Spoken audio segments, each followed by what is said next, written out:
السلام علیکم ورحمۃ اللہ وبرکاتہ نحمده ونصلی علی رسولہ الکریم اما بعد فاعوذ باللہ من الشیطان الرجیم بسم اللہ الرحمن الرحیم آیت نمبر 26 سے 29 تک.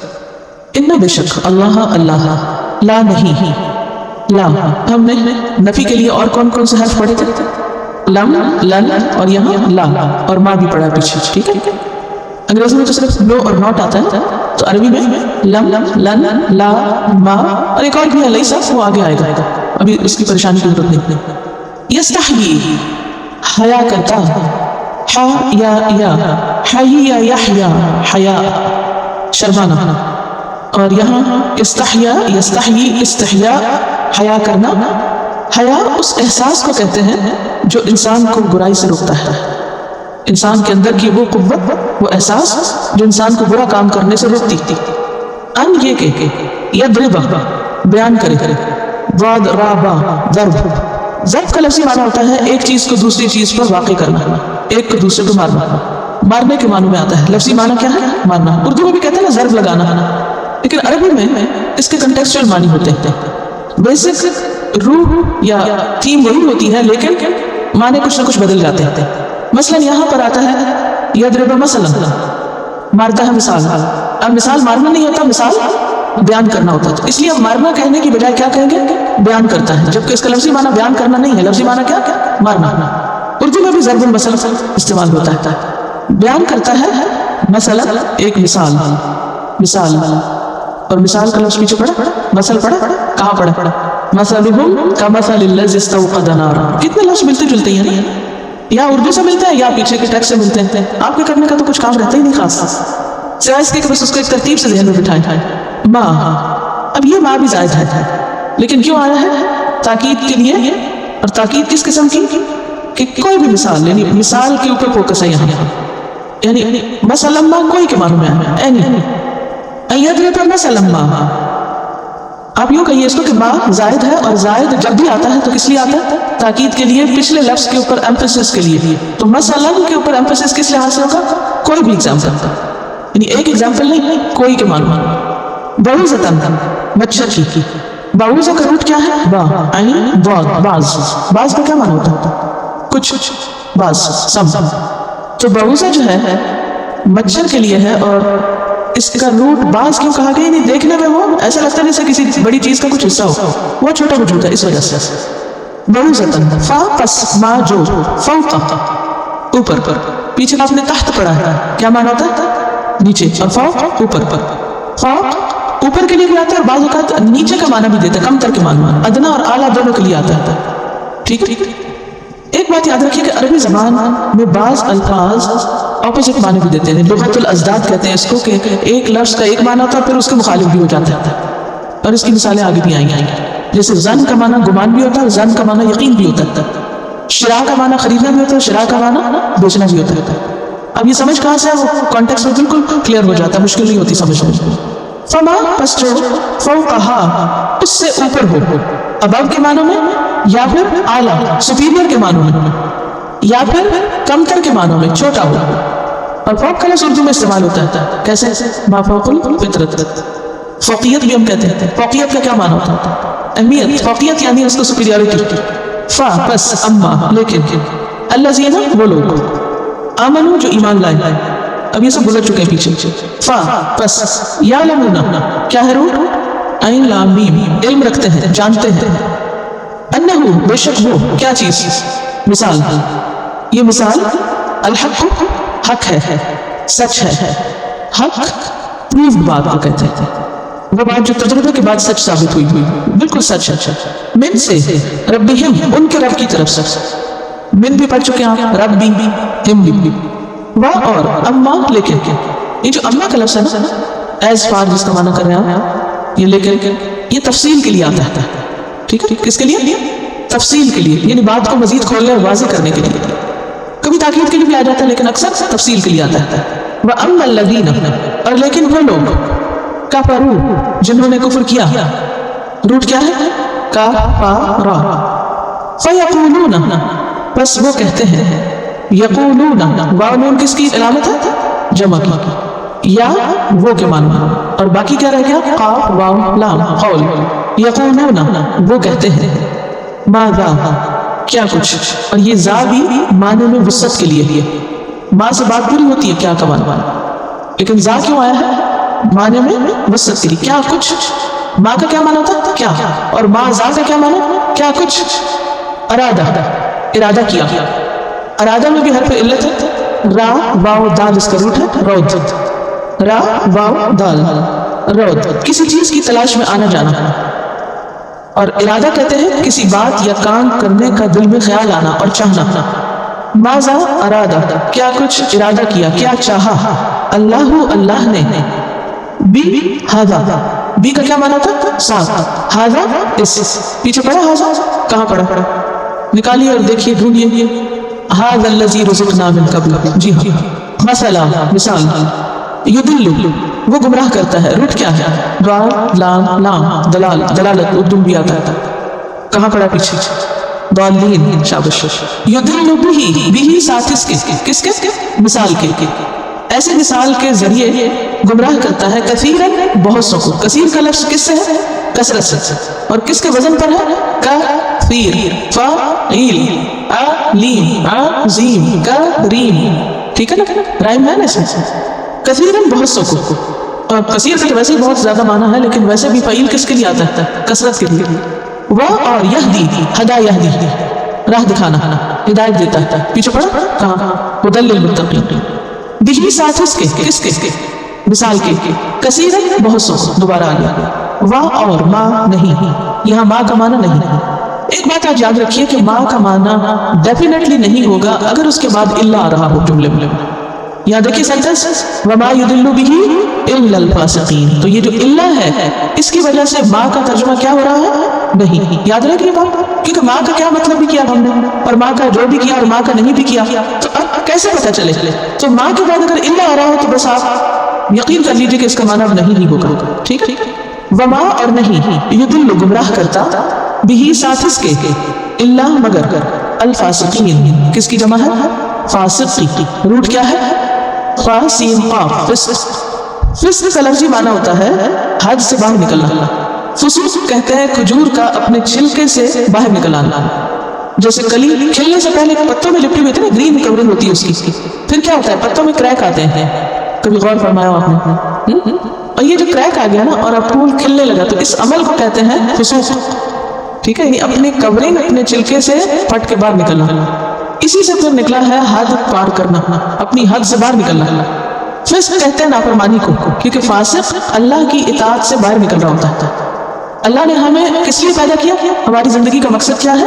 اللہ کی عبادت، جب کوئی اللہ کی عبادت نہیں کرتا، اطاعت نہیں کرتا اور نافرمانی کرتا ہے تو وہ دراصل بندگی کی لمٹ سے باہر آ رہا ہوتا ہے، ٹھیک ہے، وما یضل بہ الا الفاسقین، نہیں گمراہ کرتا اس کے ذریعے مگر فاسقوں کو، کون ہے فاسق، الذین وہ لوگ ینقضون جو توڑتے ہیں، واو نون کس کی علامت ہے اور یا غائب کی وہ، اور باقی کیا رہ گیا نون قاف ضاد، نقض عہد اردو میں بھی آتا ہے توڑنا، نقض کا کیا معنی توڑنا، اور خاص طور پر عہد توڑنا، ویسے تو توڑنے کے لیے اور بھی لفظ ہے، مثلا عربی زبان میں کسر کا معنی بھی توڑنا ہوتا ہے، لیکن خاص طور پر یہاں کسی چیز کو پکا کرنے کے بعد توڑنا، جیسے کسی چیز کو خوب مضبوط کر لینا اور پھر اس کے بعد اس کو توڑ دینا، تو اس توڑنے کے لیے نقض آتا ہے، کس توڑنے کے لیے آتا ہے پکا کرنے کے بعد کسی چیز کو توڑنا یعنی کھولنا، ینقضون عہد اللہ، اللہ کا عہد، عہد کہتے ہیں قول قرار، عہد و پیمان معاہدے کے لیے، عہد اللہ اللہ کا عہد، من سے بعد بات، میثاق ہی، اچھا یہ جو من ہے یہ بھی زائد ہے، بعد سے بھی معنی پورا ہو رہا ہے، میثاق، میثاق کا روٹ جو ہے واو ثا قاف ہے، وثق ثقہ، واو ثا سے جس کو ہم کہتے ہیں تا ثا، میثاقہ وثوق پکا کرنا، کانٹریکٹنگ، اس کے پکا کرنے کے بعد یعنی اقرار کو عہد کو خوب پکا کرنے کے بعد کیا کرتے ہیں توڑ دیتے ہیں، واو اور یقطعون کاٹ دیتے ہیں، یقطعون میں بھی آپ دیکھیے واو نون کس کے لیے جمع کے لیے، اور روٹ کیا بنتا ہے قاف قا عین، قطع، اردو میں استعمال ہوتا ہے قطع کرنا، منقطع کرنا، قطع کرنا، قطع تعلقی، یہ وہی قطع ہے، قطع بھی کہتے ہیں، قطع کس کو کہتے ہیں پیس کو، ٹکڑے کو، کاٹی ہوئی چیز الگ کی ہوئی، کاٹتے ہیں، ما جو ہمارا حکم دیا، اردو میں امر کا لفظ استعمال ہوتا ہے. اللہ اللہ نے بھی ساتھ اس کے کس کے میثاق کے یا عہد کے یہ امر کی طرف اشارہ ہے. یعنی جس چیز کا اللہ نے حکم دیا ان یہ کہ یوصل جوڑا جائے. یوصل واو صاد لام اس کا روٹ ہے وصل. وصل کا معنی ہوتا ہے جوڑنا بلانا. پیچھے پڑھا وصل کہیں نہیں آیا. کس کو پڑھا تھا؟ الذی اسم موصول میں نے بتایا تھا اور اس میں وصل بتایا تھا. یہ سوچ رہی تھی کہیں نہ کہیں وصل کی بات ہوئی ہے. وصل کا معنی ہوتا ہے جوڑنا. اردو میں استعمال کرتے ہیں یہ چیز مجھے موصول ہو گئی. کیا مطلب؟ مل گئی یعنی مجھ سے آ کے جڑ گئی لگ گئی. ایو صلاح کے جوڑا جائے. وا اور یفسدون وہ فساد کرتے ہیں. فا سین دال فساد بگاڑ دو طرح کا ہوتا ہے حصی اور معنوی. یہ بورڈ پہ میں لکھتی ہوں یہ ٹرمز میں اکثر یوز کروں گی پھر آپ کو ان کا معنی آنا چاہیے. فساد کہتے ہیں کرپشن کو. کرپشن دو طرح کی ہوتی ہے. ایک ہوتی ہے ذہنی اور ایک ہوتی ہے جسمانی. حصی اس جسمانی اور معنوی اس ذہنی جسے ہم کہتے ہیں ذہنی بگاڑ. ذہنی بگاڑ کیا ہوتا ہے؟ کسی کا دماغ خراب ہو جانا. ہم کہتے ہیں اس کا دماغ خراب ہے. بولتے ہیں کبھی فلاں کا تو دماغ خراب ہو گیا یعنی اس کے دماغ میں خلل ہے یعنی اس کی سوچ بگڑ گئی. سوچ فساد کا شکار ہو گئی. اور بعض اوقات آپ کہتے ہیں کہ دہی خراب ہو گیا تو وہ کیا ہے؟ فساد. کسی ہوتا ہے کہ سامنے نظر آ رہا کھانا یا کوئی چیز خراب ہوگی بگڑ گئی اب استعمال نہیں کی جا سکتی. ٹھیک وَيُفْسِدُونَ فِي الْأَرْضِ اور وہ فساد کرتے ہیں فی الارض زمین میں. اور ارتھ میں نے بتایا تھا کہ انگریزی کا ارتھ جو ہے بیسیکلی عربی کے ارتھ سے. اولئک یہی لوگ. اولئک کہاں پڑا ہے؟ اولئک الذین اشتروا الضلالۃ ہم وہی الخاسرون. خاسرون واو نون جمع کے لیے اور پیچھے کیا رہ گیا؟ خاسر. خاسر کا روٹ ہے خا سین را. خسر یخسر خاسر لوزر.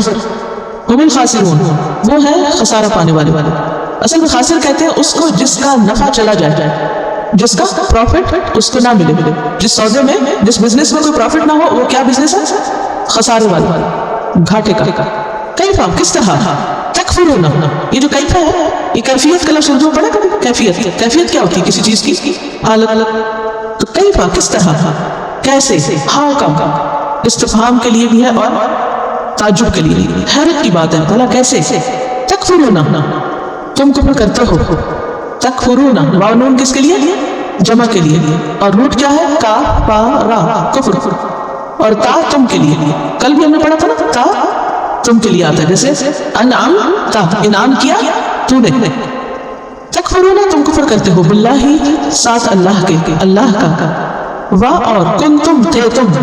کن تم کا روٹ کیا ہے؟ تم تو تم کے لیے ہے اور کن کس سے؟ کاف واو نون سے. کانا یکون کون ہونا.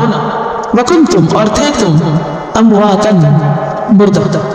اموات روٹ ہے میم واو تا موت. موت کہتے ہیں روح کی عدم موجودگی روح کا نہ ہونا. لائف لیس موت کا معنی کیا؟ لائف لیس ہونا زندگی کا نہ ہونا روح کا نہ ہونا.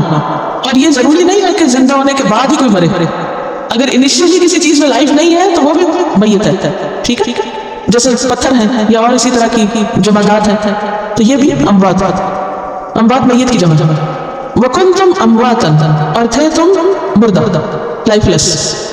فا پس احیاکم اس نے زندہ کیا تم کو. احیا جو ہے اس کا روٹ بھی ہا یا ہے. حی یا یحیی. حی یا یحیی سے حیا بھی بنتا ہے اور حی یا یحیی سے حیاتن بھی بنتا ہے. حیات کس کو کہتے ہیں؟ زندگی کو. اور حیا ہے جو پیچھے پڑا ہوا. ثم پھر یمیتکم موت دے گا تم کو. امات یمیت اماتۃ موت دینا. اور موت کیا ہے؟ روح کے نکل جانے کا نام. ثم پھر یحییکم زندہ کرے گا تم کو یعنی پھر تمہاری روح ڈالے گا واپس. ثم پھر الیہ اس کی طرف. کس کی طرف؟ اللہ کی طرف. ترجعون تم لوٹائے جاؤ گے. وانون اور تے تم اور جمع اور روٹ کیا باقی رہ گیا؟ را جیم عین رجع رجوع. رجوع کس کو کہتے ہیں؟ رجوع کرنا. طلاق رجیع پڑھا ہوگا آپ نے سنا ہوگا. انا للہ و انا الیہ راجعون لوٹنا. هو الذی وہ اللہ وہ ذات ہے. خلق لکم اس نے پیدا کیا تمہارے لیے. کم کی بہت تکرار پڑی. ما فی الارض جو زمین میں ہے یعنی زمین کے اندر ہے یا زمین کے اوپر. فی کے دونوں معنی. زمین کے گولے کے اندر جو چیزیں ہیں وہ بھی اور زمین کے اوپر بھی جو کچھ. جمیعاً سارے کا سارا جیم میم عین سے، اور وزن کون سا اس کا؟ جمیع، فعیل، شابش، جمیع، فعیل، کثیر، علیم، عظیم. کیا معنی آتا ہے اس میں؟ جی ہاں، زیادہ اور تسلسل، کیونکہ زمین میں جو کچھ ہے وہ پیدا کیا اللہ نے، اور اس میں کیا ہے، ایک سے ایک چیز نکلتی چلی آ رہی ہے. اب دیکھیں ایک گندم کے دانے سے کتنا کچھ نکل آتا ہے. سننا پھر استوا، وہ متوجہ ہوا. استوا کا لفظی معنی ہوتا ہے سیدھا کھڑا ہونا، درست سیدھا ہو جانا. لیکن جب اس کے بعد الہ آیا تو کیا معنی ہوا؟ توجہ کرنا. پھر وہ متوجہ ہوا الی السماء، طرف آسمان کی. فسواہن، پھر اس نے درست بنا دیا ان کو. سوا یسوی تسویہ، سین واو یا اس کا روٹ ہے. اس سے پہلے اسے ملتا جلتا ایک لفظ ہم پڑھ چکے ہیں سواؤن، اس میں بھی روٹ میں نے آپ کو سین واو یا بتایا تھا. کیا معنی ہوتا ہے سوا کا؟ برابر، ہموار، لیول کر دینا، درست کر دینا، کسی چیز کو پورا بنانا، ٹھیک کرنا، لوک پلک سنوارنا، یعنی فائنل ٹچ دینا. سبع، سات، سماوات، آسمان، سما کی جمع ہے سماوات، وہ اور ہوا وہ کون؟ اللہ. بکل، ساتھ ہر، شیء، چیز. کل کا لفظ استعمال ہوتا ہے، کل کا مطلب ہوتا ہے کہیے. لیکن میں آپ سے یہ پوچھ رہی ہوں کہ ہم جو مرنے کے بعد کل کرتے ہیں وہ کیا سوچ کے کرتے ہیں؟ کیونکہ کل کا لفظی معنی تھا فرمائیے کہیے. اصل میں بہت ساری ہمارے کلچر میں چیزیں ایسی ہیں کہ جو بس کہے سنے پہ بیسڈ ہے، دیر از نو دلیل پر، کوئی اس کی حقیقت نہیں. لیکن پھر بھی لوگ ان پہ اتنے جمے ہوئے کہ اگر کوئی اس کی مخالفت کرے تو اس کے مخالف ہو جاتے ہیں. کل شیء، شیء کا لفظ پیچھے پڑا، کہاں پڑا؟ ان اللہ علی کل شیء. جی ہاں، شیء کا لفظ ہے شاء، جو ہم کہتے ہیں ان شاء اللہ. شاء کا مطلب ہوتا ہے چاہنا. تو شیء چیز کیا ہے؟ جس کی خواہش ہوتی. علیم، جاننے والا. علم، عالم، علیم. کیا فرق ہے عالم اور علیم میں؟ علیم بہت زیادہ جاننے والا، کثرت کے لیے. کس وزن پر ہے؟ فاعل. اب ہم تفسیر دیکھتے ہیں. ان اللہ لا یستحیی ان یضرب مثلا ما بعوضۃ فما فوقها، بے شک اللہ نہیں شرماتا اس بات سے کہ وہ کوئی مثال بیان کرے جو مچھر کی ہو یا اس سے بڑھ کر. اللہ سبحانہ و تعالیٰ نے قرآن مجید میں لوگوں کو سمجھانے کے لیے طرح طرح کی مثالیں دی. ان مثالوں میں مکھی کا ذکر بھی آتا ہے اور مکڑی کا بھی آتا ہے.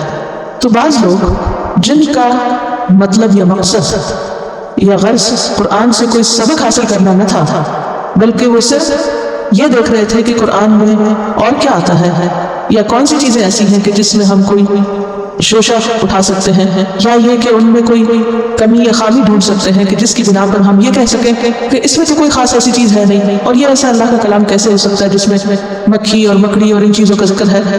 تو ان آیات کے شان نزول کے بارے میں یہ آتا ہے کہ ایک موقع پر کچھ لوگوں نے یہ اعتراض کیا کہ قرآن مجید میں مکھی کا ذکر کیوں ہے؟ اگر یہ اللہ کا کلام ہے تو اتنی چھوٹی باتیں کیوں کی اللہ نے؟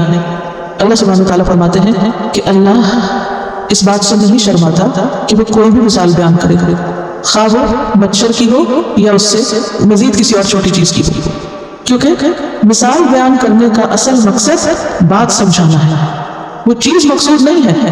اگر مکھی کی مثال بیان کی گئی ہے یا مکڑی کی مثال بیان کی گئی ہے تو بات مکھی یا مکڑی کی نہیں ہو رہی، بات کسی اور چیز کی ہو رہی ہے. اس مثال سے کچھ اور سمجھایا جا رہا ہے. تو تم توجہ رکھو اصل مقصد پر، نہ کہ چیزوں پر.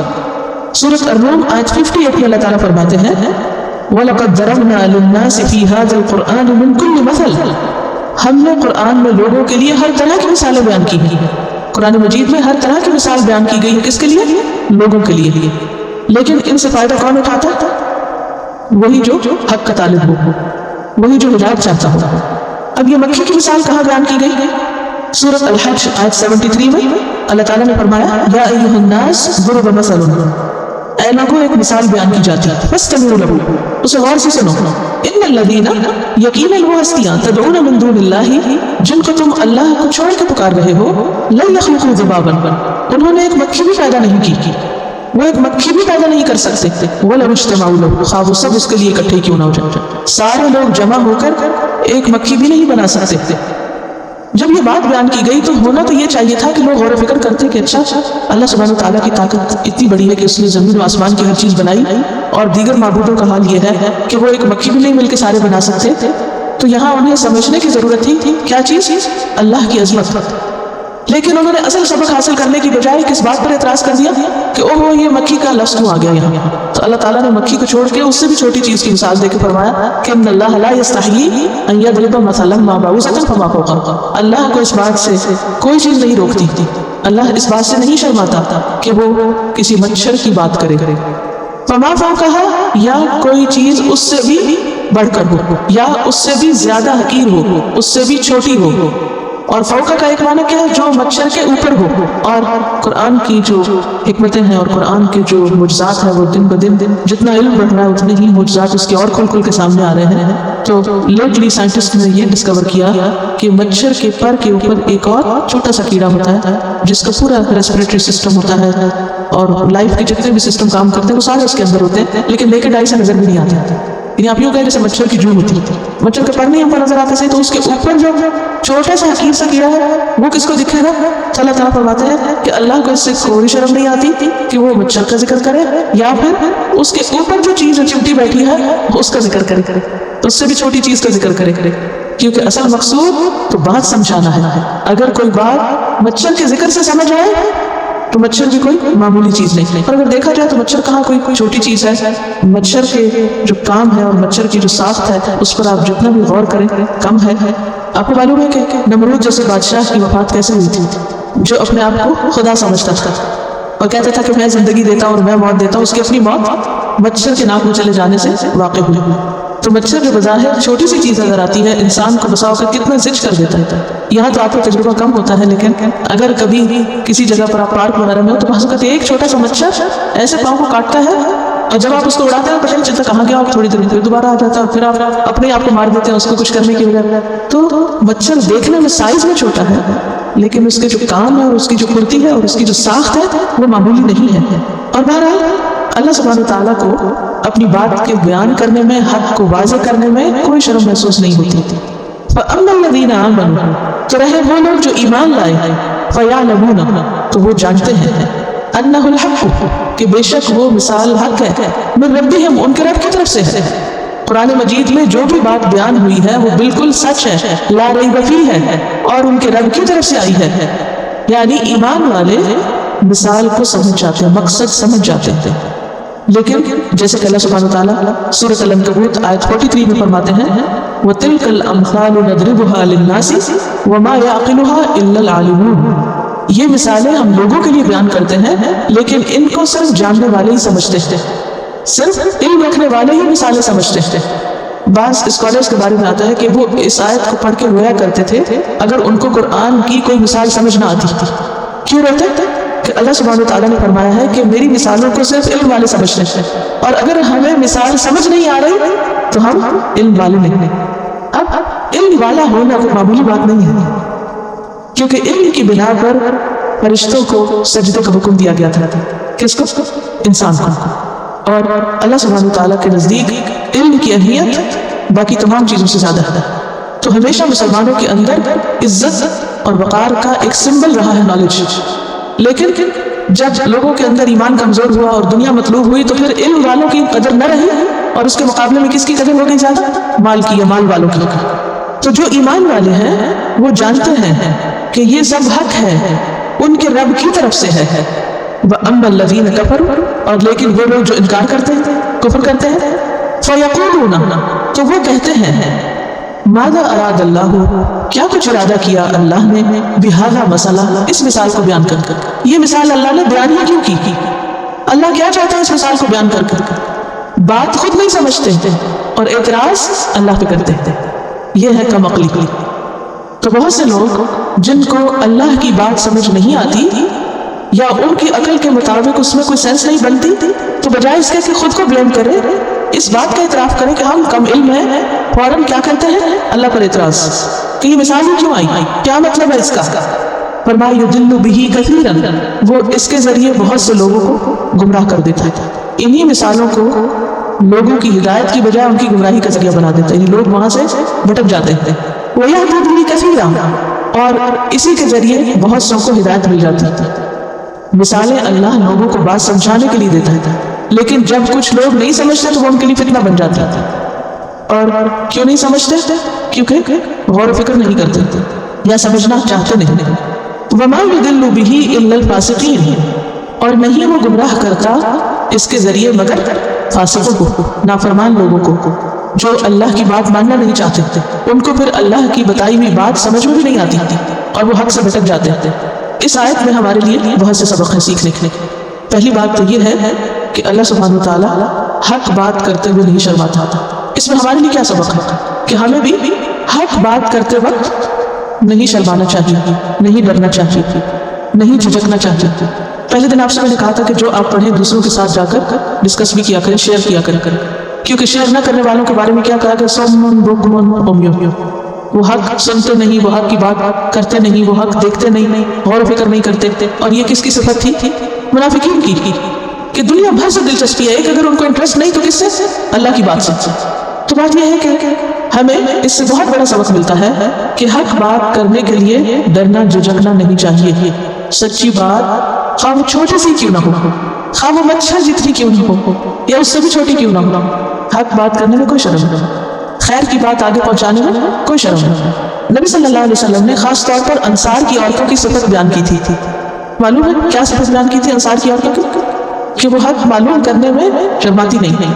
اچھا بعض اوقات ایسا ہوتا ہے نا کہ ہمیں دین کی کوئی بات پتہ نہیں ہوتی لیکن ہم شرم کے بارے پوچھتے نہیں، کیا سوچتے ہیں لوگ کہیں گے اس کو اتنا بھی نہیں پتا، اتنی چھوٹی سی بات اور اتنی بڑی ہوگی اور اس کو ابھی تک نہیں پتا۔ ایسا نہیں سوچنا چاہیے، انسان کو ہمیشہ کھلے دل اور کھلے ذہن کے ساتھ رہنا چاہیے۔ اگر کوئی ہنسے بھی کوئی بات نہیں، بعض اوقات ایسا ہوتا ہے جیسے آپ کی گروپ اسٹڈی ہوتی ہے تو کوئی ایک شخص کوئی چھوٹی سی بات پوچھ لیتا ہے اور باقی ہنسنا شروع کر دیتے ہیں، یہ ہنسنا نہیں چاہیے۔ ہر ایک کو آزادی ہونی چاہیے کہ اس کے دل میں جو سوال ہے، جو بات ہے وہ پوچھ لے۔ اچھا بہت سے لوگ جب میں سوال کرتے جواب نہیں دیتے، کیوں نہیں دیتے؟ پتہ ہوتا ہے پھر بھی نہیں دیتے، کیوں؟ شرماتے ہیں، جھجکتے۔ اچھا جھجکتے کیوں کہ ہائے اور کیا کہیں گے کوئی، لیکن اگر بات درست ہو تو کبھی نہ جھجکا کریں، اپنے اندر کرش پیدا کریں، ٹھیک ہے؟ کیونکہ سچ کا بہت وزن ہے، خواہ وہ رائی کے دانے برابر کیوں نہ ہو۔ آپ کو معلوم ہے جس کے دل میں رائی کے دانے برابر بھی ایمان ہوگا وہ ایک دن جہنم سے نکال لیا جائے گا۔ اس کا مطلب ہے کہ سچی بات، خالص بات، اچھی بات خواہ وہ چھوٹی کیوں نہ ہو، اس کا بہت بڑا وزن ہے۔ تو ان اللہ لا یستحی ان یضرب مثلا ما بعوضۃ فما فوقها۔ دوسری بات یہ ہے کہ اچھی بات کون سی ہوتی ہے، یعنی اچھا کلام کون سا ہوتا ہے، اس میں 4 چیزیں ہوتی ہیں۔ نمبر 1 علم پر مبنی ہے، یعنی کون سی بات کرتے ہوئے نہیں شرمانا چاہیے جو علم پر مبنی ہے۔ نمبر 2 وہ سچی ہے۔ نمبر 3 نیت اچھی ہے پیچھے کرنے میں۔ بعض اوقات آپ کسی کو کوئی اچھی بات بتاتے ہیں تو وہ کیا کرتے ہیں، ناراض ہو جاتے ہیں، تو آپ کو نہیں ڈرنا چاہیے، کیوں؟ اس لیے کہ آپ کی نیت بہت اچھی تھی اور علم کی بات ہے اور سچی بات ہے۔ اور ایک اور چیز ہے کہ الفاظ اچھے ہونے چاہیے۔ بعض اوقات ہم ایک بہت اچھی بات کر رہے ہوتے ہیں مگر جو الفاظ کا چناؤ ہے وہ کیسا ہوتا ہے، انتہائی بھونڈا۔ اس کے نتیجے میں کہتے ہیں دوسرے شخص کے کانوں پہ وہ الفاظ ہتھوڑے کی طرح پڑتے ہیں اور وہ حق نہیں سننا چاہتا، ٹھیک ہے؟ تو ایک اچھی بات کی کیا خوبی ہے؟ نمبر 1 علم کے ساتھ ہو، نمبر 2 سچائی پر مبنی ہو، نمبر 3 نیت اچھی اور نمبر 4 الفاظ اچھے ہوں۔ پھر اس کے بعد آپ دیکھیے کہ فَأَمَّا الَّذِينَ آمَنُوا فَيَعْلَمُونَ أَنَّهُ الْحَقُّ مِن رَّبِّهِمْ۔ ایمان والوں کی خوبی یہاں بیان کی گئی ہے کہ وہ اللہ پر اعتماد کرتے ہیں، وہ اللہ کی باتوں کو سچا سمجھتے ہیں، وہ اللہ کی بات میں شک نہیں کرتے ہیں، یعنی مومن اللہ کی باتوں پر اعتراض نہیں کرتا۔ تیسری بات وَأَمَّا الَّذِينَ كَفَرُوا فَيَقُولُونَ مَاذَا أَرَادَ اللَّهُ بِهَٰذَا مَثَلًا۔ انکار کرنے والے کفار و منافقین اللہ کی بات پر اعتراض کرتے ہیں، اس کا مذاق اڑاتے ہیں، اس کو حقیر سمجھتے ہیں، کیونکہ اسٹائل آپ دیکھیں نا، ماذا اراد اللہ بہذا مسئلہ، کیا مطلب ہے، what does it mean، یہ کیا ہے، doesn't make any sense، یہ کیوں کہا، وہ کیوں کہا۔ انہیں اللہ کی باتوں پر اعتراض ہوتا ہے۔ یہ کوئی ضرورت نہیں، یہ کوئی بریوری نہیں، یہ کوئی انٹیلیجنس نہیں کہ انسان اللہ کی بات پر اعتراض شروع کر دے اور کہے کہ میں تو بہت انٹلیکچوئل ہوں، میں تو ہر ایک کو چیلنج کر سکتا ہوں، اور نعوذ باللہ میں تو اللہ کی بات کو بھی چیلنج کر سکتا ہوں۔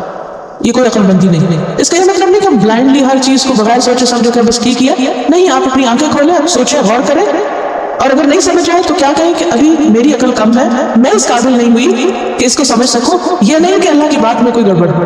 اچھا ایسا ہوتا ہے نا جب ہم چھوٹے ہوتے ہیں کوئی چیز اوپر رکھی ہوتی ہے تو پھر ہم سے اٹھائی نہیں جاتی، ہم اوپر کرتے ہیں ہاتھ، پھر کیا کرتے ہیں اپنے پنجوں پہ کھڑے ہوتے ہیں اور اوپر کرتے ہیں، پھر ہم ایک اور چیز لاتے ہیں اس پہ چڑھتے، پھر جا کے چیز اٹھاتے ہیں، ہے نا؟ تو اسی طرح ہماری عقل بھی کبھی چھوٹی ہوتی ہے، وہ سمجھ نہیں آتی، تو پھر ہمیں کوشش کرنا چاہیے، اچھا ابھی نہیں سمجھ آئی، اگلی دفعہ پھر سے، اگلی دفعہ پھر سے. جیسے کسی بھی علم میں آپ دیکھیے، کوئی بھی آپ کتاب پڑھتے ہیں، کوئی بھی سبجیکٹ آپ پڑھتے ہیں، میتھمیٹکس پڑھے، کیمسٹری پڑھے، کچھ بھی پڑھے، ضروری تو نہیں ہوتا کہ پہلی دفعہ میں ساری باتیں سمجھ آ جائے، اور اگر نہیں سمجھ آتی تو پھر آپ کیا کہتے ہیں، یہ انہوں نے غلط لکھا ہے، یہ نہیں کہتے، کیا کہتے ہیں، اچھا پھر میں فریش صبح میں پڑھوں گی، دوبارہ پڑھوں. پھر آپ کسی اور سے پوچھتے ہیں، اچھا آپ مجھے سمجھائیے، مجھے سمجھ میں نہیں آیا، ادھر دیکھتے ہیں، اس سے پوچھتے، کوشش کرتے، اسٹرگل کرتے ہیں، لیکن یہ نہیں کہتے کہ یہ سب بیوقوف ہیں جنہوں نے کتابیں لکھ دی. بعض اوقات وہ پروو ہو جاتا ہے کہ وہ غلط ہے، پھر بھی علم کی دنیا میں ایک احترام ہوتا ہے، کرٹیسائز کرتے ہیں، لیکن کرٹیسائز کرنے کے پیچھے یعنی پازیٹیو کرٹیسزم ہوتا ہے، نیگیٹو کرٹیسزم کرنے والے ہی کے خلاف جاتا ہے. تو اسی طرح دین کی کوئی بات سمجھنے کے لیے سوال کرنا برا نہیں، اور انشاءاللہ آپ دیکھیں گے کہ فرشتوں نے بھی اللہ سبحانہ وتعالیٰ سے سوال کیا تھا اور اپنی رائے کا اظہار کیا تھا. آپ اپنے اوپینین کا اظہار کر سکتے ہیں، آپ اپنی دل کی بات کر سکتے ہیں، لیکن یہ نہیں کہہ سکتے کہ نعوذ باللہ یہ بات غلط ہے اور یہ ایسا ہونا نہیں چاہیے اور ایسا ہو نہیں سکتا اور it doesn't make any sense. یہ مومن کا طریقہ نہیں ہوتا. تو مومن کون ہے؟ جو اللہ کی بات کا احترام کرتا ہے. اس کے برعکس منافقت کیا ہے؟ اللہ کی بات پر اعتراض، اس کا مذاق، اس کو حقیر سمجھنا. یضل بہ کثیرا ویہدی بہ کثیرا، یہاں کے فرق ہو جاتا ہے. اللہ بہت سے لوگوں کو اسی کے ذریعے ہدایت دے دیتا ہے اور بہت سے کو گمراہ کر دیتا ہے. اب یہ تو سمجھ میں آتا ہے کہ بہت سے لوگ ان مثالوں سے ہدایت پا جاتے ہیں، لیکن کچھ کو اللہ گمراہ کیوں کر دیتا ہے؟ اس میں اللہ کا قصور ہے؟ نہیں، اللہ تعالیٰ نے خود وضاحت کر دی، وما یضل بہ الا الفاسقین، وہ صرف فاسقوں کو گمراہ کرتا ہے. فاسق کون ہے؟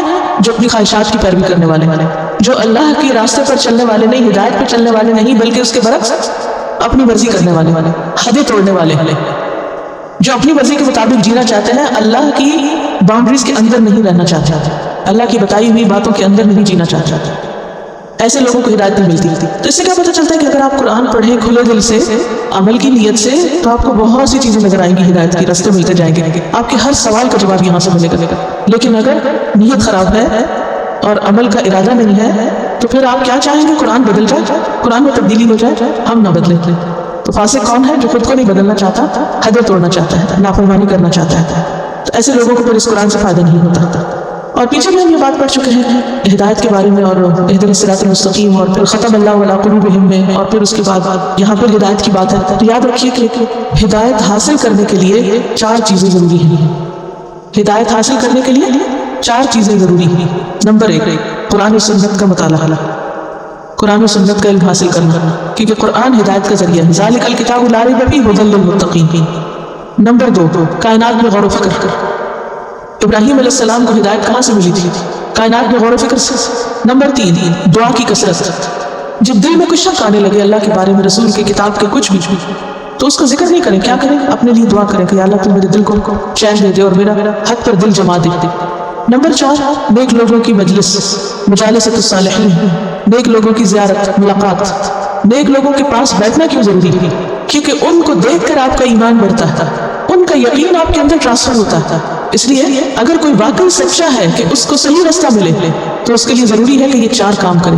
نمبر 1، علم حاصل کرے. نمبر 2، غور و فکر کی عادت ڈالے. نمبر 3، دعا کرے. اور نمبر 4، نیک لوگوں کی مجلس سے بیٹھے. اپنے آپ کو چیک کر لیجیے.